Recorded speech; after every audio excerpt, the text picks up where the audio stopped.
ஓம் ஸ்ரீ குருப்யோ நமஹ. நாம் ஏன் திருக்குறளை கற்க வேண்டும்? அனைவருக்கும் அமைதியான ஆனந்தம். இது திருக்குறளை கற்று அதன்படி வாழ்வதால் கிடைக்கும் பயன்.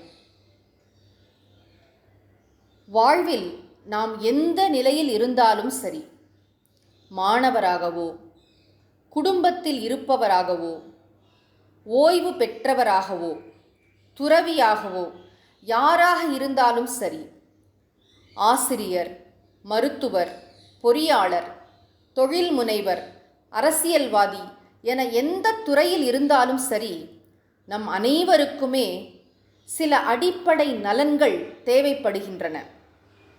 அறிவு நலம், மனநலம், சொல் நலம், உடல் நலம், செயல் நலம், உறவு நலம், பொருள் நலம். இவை இருந்தால்தான் நம்மால் இந்த உலகில் நிம்மதியாக வாழ முடியும். இந்த அனைத்து நலன்களையும் ஒரு சேர நமக்கு வழங்கக்கூடியது திருக்குறள்.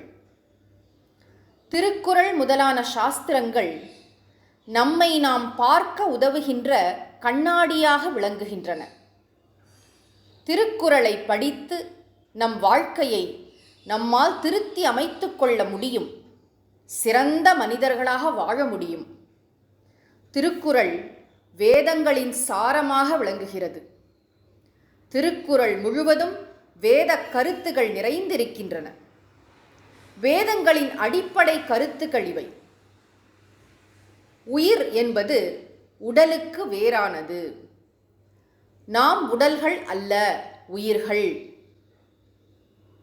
கடவுள், ஆன்மா, புண்ணியம், பாபம், ஸ்வர்க்கம், நரகம் ஆகியவை இருக்கின்றன.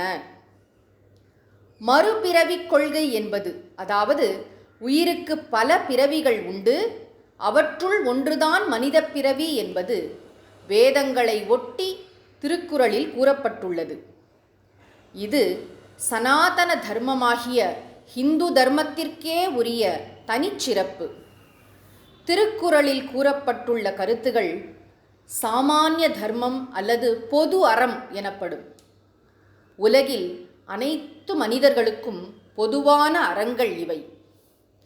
அவற்றை நாம் அறிந்து கடைப்பிடித்தால் அது நமக்கும் சமூகத்திற்கும் சிறந்த நன்மையை தரும்.